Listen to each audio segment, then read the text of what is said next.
Hey, Holy Girls, welcome back to Holy Girl Talk, the space where faith feels intimate, God feels personal, and you can show up exactly as you are without pretending to be stronger than you feel. If you're new here, welcome truly. This is more than a podcast. This is a sisterhood. This is a gathering place for the modern woman who loves God but also wrestles with life. The woman who is trying to figure out purpose while also navigating bills, heartbreak, ambition, identity, loneliness, body image, waiting, disappointment, spiritual cravings, emotional exhaustion, and still waking up every morning trying to do life with grace. Holy Girl Talk is where we break down scripture in a way that actually fits into your real life, your Starbucks run life, your cry in the shower life, your scrolling at midnight feeling overwhelmed life.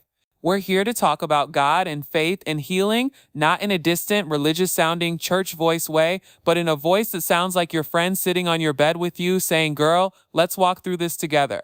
Before we dive in, I need to ask you something, and I'm asking in the most real, straight to your heart kind of way if this podcast has ever blessed you. Even one episode, even one sentence, I want you to take 2 seconds to follow the show wherever you're listening. And when we're finished today, share it with someone. It could be a friend who's losing sleep over anxiety, a cousin going through a breakup, a coworker who feels like life is collapsing, or a woman you barely know, someone God might want to reach through you. Podcasts like this only grow because women like you say, "This helped me, let me pass it on." So go ahead, follow, subscribe, and mentally note someone you'll send this to after. Holy Girl Talk is not meant to sit in a corner, it is meant to travel, to touch lives, to shift souls. You play a part in that. Okay, now let's talk about today's episode because this one might change the way you see your entire life. We're talking about God's protection, not just the dramatic movie scene moments where he saves you from something obvious, but the quiet, subtle, everyday ways he shields you from things you don't even realize could break you. We often imagine God protecting us like a superhero moment. Lightning crashing, angels blocking danger, miracles you can post about on Instagram. But most of the time, his protection looks nothing like that. It looks ordinary. It looks boring. It looks like the inconvenience that messed up your plan. It looks like the job that rejected you. It looks like the friend group that fell apart. It looks like a relationship that couldn't stay. It looks like waiting. It looks like being delayed. It looks like the thing you prayed for and never received because God knew it would destroy you before you even got to enjoy it. Today's episode is here to open your eyes to help you recognize that God is not just guiding your steps, he is guarding your steps. He is protecting you from people who would damage you emotionally, from opportunities that would drain you spiritually, from environments that would change you in the worst way. He protects your peace, your identity, your purpose, your future self, not just your physical life. And the wild part is, most of his protection is invisible. You don't see it while it's happening, you only see it looking back. You realize, oh, that delay saved me. That disappointment redirected me. That ending was actually God's love. So today I want you to take a breath and open your heart. This episode might soften you, it might make you emotional, it might make you rethink something you've been angry about. But I want you to come into it with curiosity. What if God has been protecting me this whole time and I never realized it? When we say God protects you, most people immediately imagine something dramatic, like a car accident that almost happened, or a physical threat that was miraculously avoided, or a moment that felt supernatural and undeniable. And yes, sometimes God shows up like that, loud, unmistakable, impossible to ignore. But most of the time, his protection is quiet, it is gentle, it is almost unnoticeable unless you train your spirit to see it. Protection is not just God stepping in at the last second. It is God stepping in before you even know to ask. Protection is God standing between you and what would have broken you, long before you even realized danger was near. God's protection means I am guarding you even when you think nothing is happening. It means his eyes are on your path, his hand is on your story, and his love is covering places in your life you don't even think about. God's protection is not just about preventing physical harm, it is about safeguarding your destiny. He doesn't just protect your body, he protects your purpose. He watches over the future you haven't walked into yet. And every decision, every relationship, every season you live through becomes a piece of that protection. Sometimes God's protection looks like him blocking access to something, other times it looks like him slowing you down. Sometimes he protects by saying no, and other times he protects by whispering wait. His protection is active. Even when your circumstances feel still, his protection is constant, even when your emotions feel abandoned. He guards you even when you feel exposed. And here is the part that most people miss. Protection is one of God's greatest expressions of love. Because guidance without protection would be cruel. Imagine God leading you to purpose, but not guarding your heart along the way. Imagine Him giving you influence without preparing your character to handle it. Imagine Him allowing every opportunity you ever wanted, even the ones that would destroy your peace. Protection is love in motion. It's God saying, I won't just give you where you're going, I will guard who you need to be to survive it. Protection is God not only writing your story, but protecting the pen. He is not just the God who leads you, He is the God who shields you. You don't have to earn it. You don't have to be perfect to deserve it. He protects you because He loves you, and that love looks like covering. One of the biggest misunderstandings about God's protection is expecting it to always feel like protection, but protection is not always comfortable. It is not always obvious. Sometimes it is disguised as inconvenience, disappointment, or disruption. Sometimes it feels like your life is falling apart when in reality, God is holding it together in a way you can't yet perceive. God protects you in forms that require spiritual maturity to recognize, because most protection looks like loss before it looks like love. Sometimes protection looks like a closed door, the job that rejected you, the apartment application that never went through, the friend group that suddenly shifted, the relationship that ended even though you tried everything to keep it alive. Closed doors are painful because they confront your attachment and sometimes your pride. You think, why wasn't I chosen? Why didn't it work? Why wasn't I enough? But what if the closed door was actually God rescuing you from a future that would have drained you, broken you, or delayed you from what He did have for you? Closed doors are often the kindest act of God, but they rarely feel like mercy in the moment. Sometimes protection looks like delay, waiting, stillness, no progress, the hallway between prayers asked and prayers answered, the space where nothing seems to be happening, and you start to wonder if God forgot. Delay is frustrating because your spirit knows what you want, but your life doesn't match it yet. But what if the delay? Sometimes protection looks like redirection, plans suddenly changing, trips falling through, move dates shifting, opportunities rerouting you. Moments where what you thought was God suddenly turns into confusion, but months later you realize, if I had gone there, if I had stayed there, if I had said yes to that, I would have been destroyed. Redirection is God pulling you off a path that leads to harm, even if the path looked beautiful from where you were standing. He sees around corners you don't even know exist. And then there are the hardest forms of protection: removal and endings. People leaving, friendships fading, someone you thought would be forever becoming temporary. We grieve endings because we assume everything we love is supposed to stay. But sometimes a person's presence in your life is the danger, and you never realized it. Sometimes God protects you by letting someone walk out before their presence steals parts of you can never get back. Sometimes God protects you by letting something die because resurrection was never His plan for it. Finally, protection is also internal. God protects your peace, your self-worth, your identity, your purpose, your softness. Sometimes He keeps you hidden because the spotlight would destroy your spirit. Sometimes He closes your mouth because speaking would damage someone He still plans to use. Sometimes He restricts your access because He is building emotional boundaries inside of you. Protection is not just physical. God protects the woman you are becoming. When we talk about God protecting us, it can feel abstract, like a beautiful idea, but not something we can actually hold. That's why Scripture is so important, because it gives us real human stories. People who walk through danger, uncertainty, vulnerability, heartbreak, and still discover that God's hand never left them for a moment. Think about Daniel. Most people remember the miracle. The lions did not touch him. But what we overlook is this: God didn't protect Daniel from the lion's den. He protected him inside it. Protection didn't look like avoidance, it looked like presence. Sometimes God doesn't prevent the situation, but He preserves you within it. Some of you are praying, God, take me out, while God is saying, I'm showing you that even here you're held. Daniel teaches us that sometimes protection means God lets you enter the place that should have destroyed you, just to prove that it can't.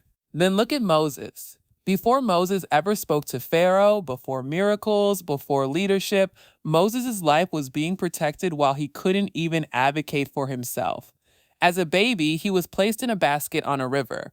Think about that. A river is unstable, unpredictable, dangerous, and yet God used that river to deliver Moses, not drown him.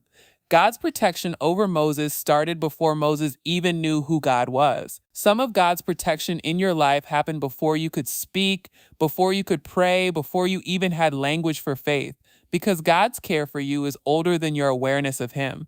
Consider Joseph. His brothers betrayed him, not strangers, family. He was thrown into a pit, sold into slavery, wrongly imprisoned, and if you freeze frame any one of those events, it looks like abandonment, not protection. But when you zoom out, you realize God protected Joseph's destiny through the very events that broke his heart. The pit protected him from being killed. Prison positioned him to be seen by Pharaoh. Pain was the vehicle, not the barrier. Joseph's story teaches us that sometimes God protects your purpose, using the circumstances you prayed he would remove.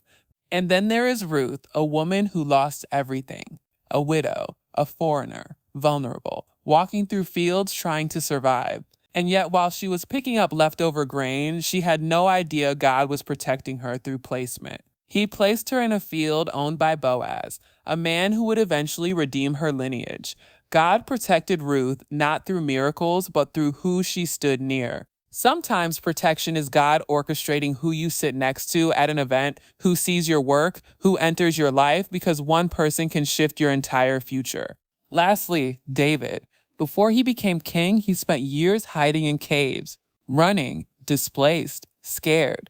But what looked like exile was actually protection, because staying where he had been would have put him directly in Saul's line of attack. God will sometimes hide you because where you wanted to be was too dangerous for your spirit. God's protection doesn't always elevate you. Sometimes it shelters you. Every one of these stories carries the same truth. God's protection is rarely glamorous. It is rarely obvious. It is often misunderstood while it is happening, but undeniable when you look back. One of the most painful parts of walking with God is that sometimes His protection feels like punishment. It feels like rejection. It feels like your prayers were ignored. When life doesn't go the way you hoped, your mind immediately starts asking questions. Why didn't this work? Why did they leave? Why am I still waiting? Why did that fall apart? Why does God feel so quiet? The hardest place to be is not in pain. It's in confusion. Confusion makes you feel like something is wrong with you, like you misheard God, like you aren't worthy of good things. And that emotional spiral can convince you that God is far, when the truth is, He might be closer than ever. Closed doors rarely feel kind while they're closing. It's easy to say, God was protecting me years later when you've healed, when you've grown, when you have hindsight. But in the moment, it feels like being unwanted. It feels like being left behind. It feels like watching other people receive what you've begged God for and having to clap for them while your heart aches. Waiting is one of the most misunderstood forms of divine protection because waiting forces you to sit with a timeline that does not match your desire. Waiting exposes whether your trust is in God or in outcomes. And there's another layer, the emotional embarrassment of endings, the relationship that didn't last, the job you announced on social media and then quietly left, the degree you didn't finish, the apartment you had to move out of, the plan that fell apart. Endings make you feel like you failed. But what if those endings were escapes? What if God let something collapse because standing in it any longer would have destroyed your joy, your identity, or your mental health? Sometimes God protects you by letting something die because if it lived longer, you would have died inside of it. Then there are those seasons where nothing is technically wrong, but nothing feels right either. You feel numb, disconnected, like life is a blur you're barely keeping up with. And that numbness itself might be God protecting you, giving your soul a temporary shutdown so you don't implode, forcing you to rest when you won't slow down on your own. Sometimes protection arrives disguised as exhaustion because God is trying to stop you before you run yourself into a breakdown. The hardest truth is this: you rarely recognize protection while it's happening. It doesn't feel safe. It doesn't feel warm. It doesn't feel holy. It feels like losing control. It feels like being stripped. It feels like not getting what you wanted.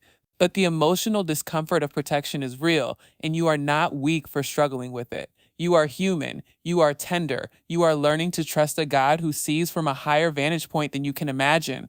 We often think of protection as something external, God saving us from accidents, danger, or physical threats. But some of the deepest protection God gives is inward. He protects your heart, the most delicate, most easily bruised, most spiritually significant part of who you are. The heart is where dreams live, where self worth is formed, where identity takes shape, and God takes your heart seriously, far more seriously than you do.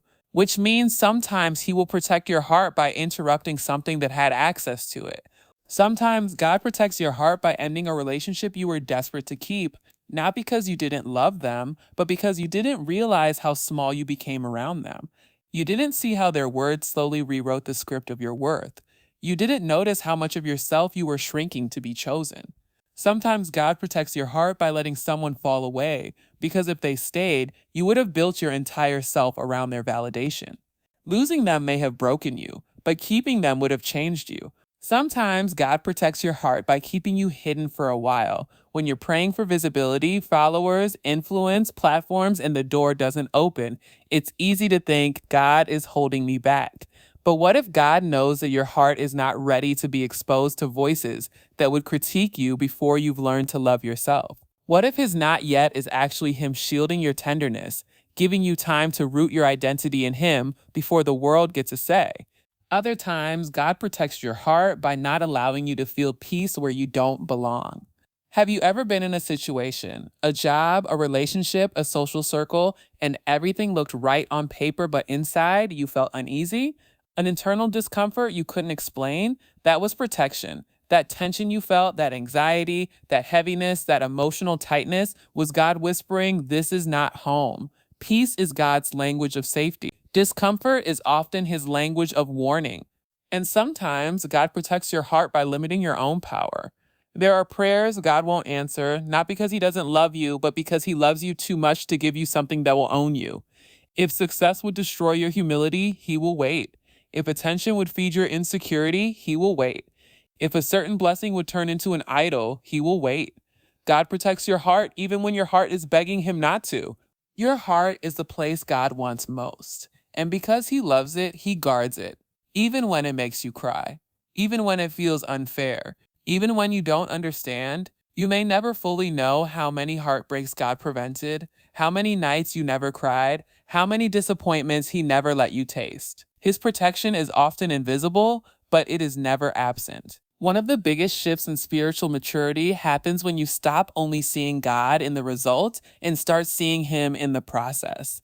Most people only recognize God's protection in hindsight, months later, looking back, saying, "Wow, I'm glad that didn't work out." But imagine how much emotional peace you would live with if you could recognize His hand while He is directing your life. So many breakdowns, spirals, and sleepless nights would dissolve if you could pause in the middle of disappointment and ask, what if this is protection?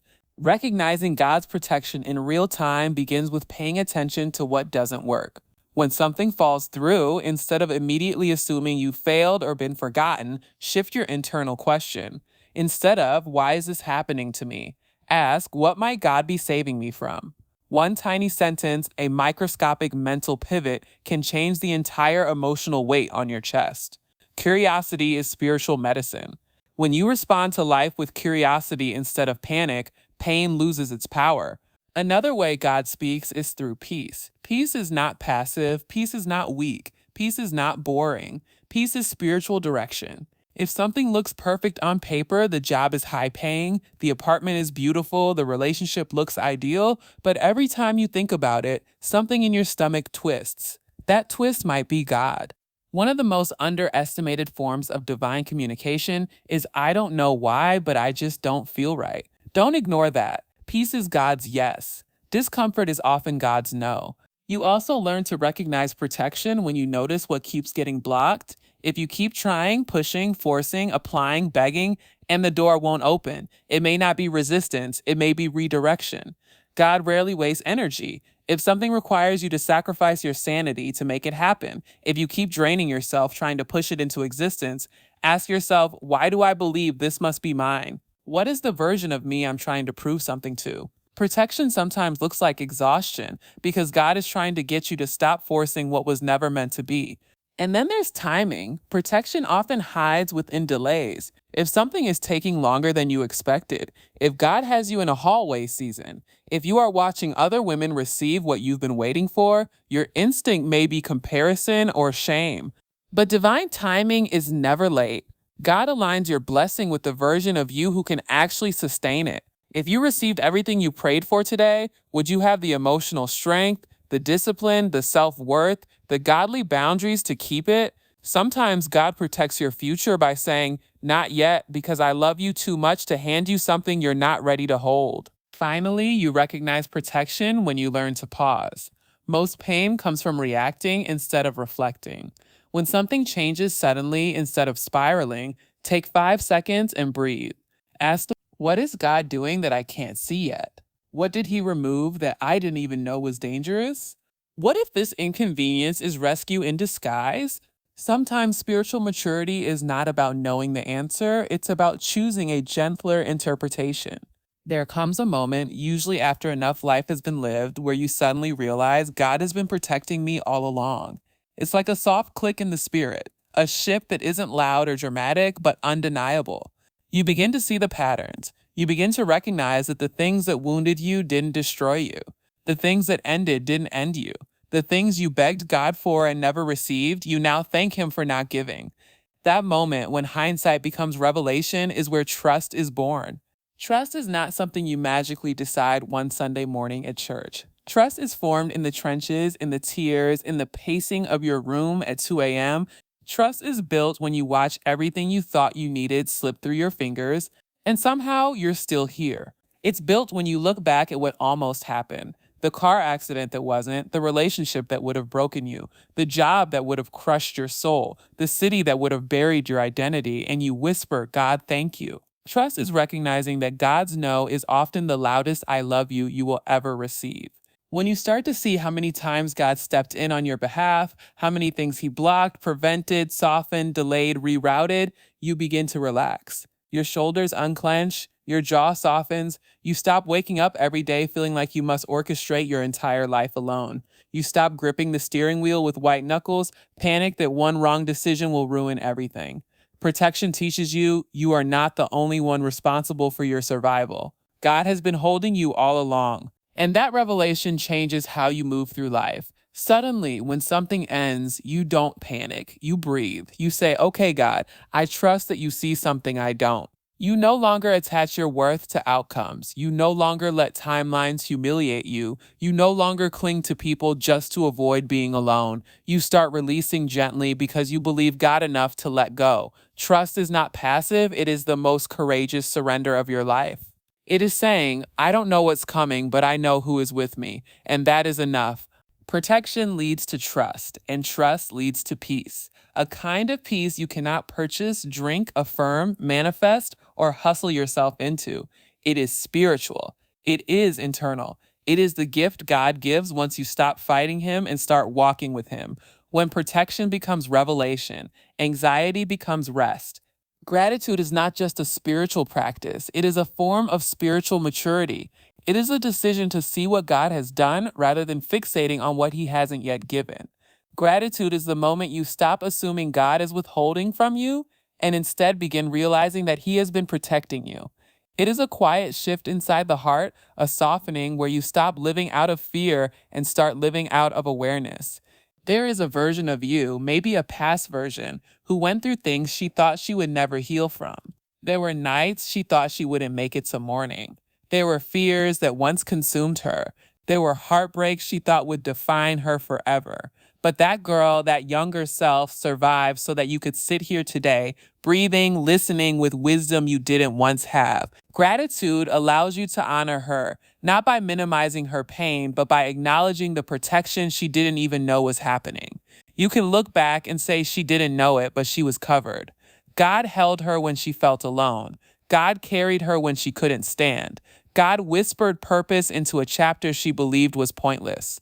Living gratefully doesn't mean pretending everything is fine. It doesn't mean forcing optimism or silencing your sadness. Gratitude is simply awareness. It is pausing long enough to say, maybe I didn't see everything. Maybe God saved me in ways I never recognized. Maybe I don't need all the answers to know I was loved. Gratitude reframes disappointment. It softens anger, it releases bitterness, it heals spiritual exhaustion. And gratitude becomes a lifestyle when you begin looking forward with as much faith as you look backward. When you start believing that the same God who protected you in ways you didn't know is protecting you now and will protect you tomorrow. Gratitude is saying, I don't know what God saved me from today, but thank you. Gratitude is trust in action. Gratitude is worship expressed through breath. The woman who embraces gratitude walks through life differently. She is not naive. She is grounded. She is not blind. She is aware. She is not unaffected. She is anchored. Gratitude turns protection into peace and peace into confidence. As we close today, I want you to take a moment right here, right now, and breathe. Feel your chest rise, feel your lungs fill, feel your body sitting wherever you're listening, in your car, on your couch, in bed, on a walk, maybe with tears in your eyes. This breath is proof of protection, proof that you made it, proof that God has been guarding you, guiding you, covering you long before you had language for what you were surviving. I want to say this clearly: you are not here by accident. You didn't click this episode by coincidence.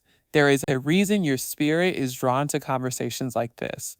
God is teaching you to see. He is teaching you to live with new eyes, not eyes that only notice what is missing, but eyes that notice what is covered. Eyes that say, I am not alone. I am not unprotected. I am not forgotten. I am held. Before I pray over you, I want to ask you something from the heart. If Holy Girl Talk has been a blessing to you, if even one sentence in this episode softened you, strengthened you, or helped you breathe differently, I want you to follow this podcast right now. And when you finish listening, I want you to share it with someone. It could be one woman, one soul, one heart that is silently drowning and pretending she is fine. You have no idea how many people God might reach through your simple act of sharing. Follow, subscribe, send it to someone. That's how this community grows. That's how the message travels. That's how healing multiplies. Let's pray.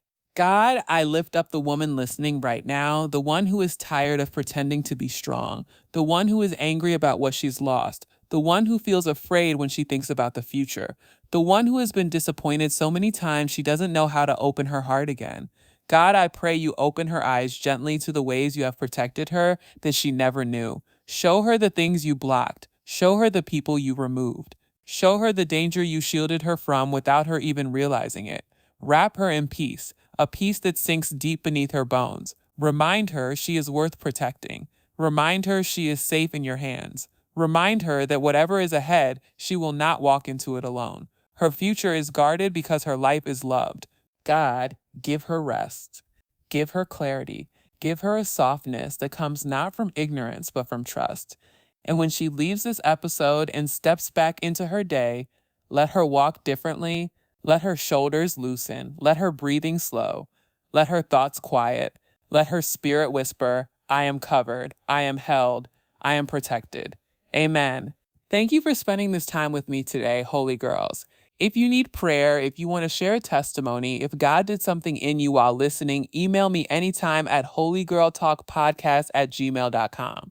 I love reading your messages, I love praying with you, and I love watching God move in your life. I'll see you in the next episode, and until then, remember, even when you cannot see it, His hand is over your life.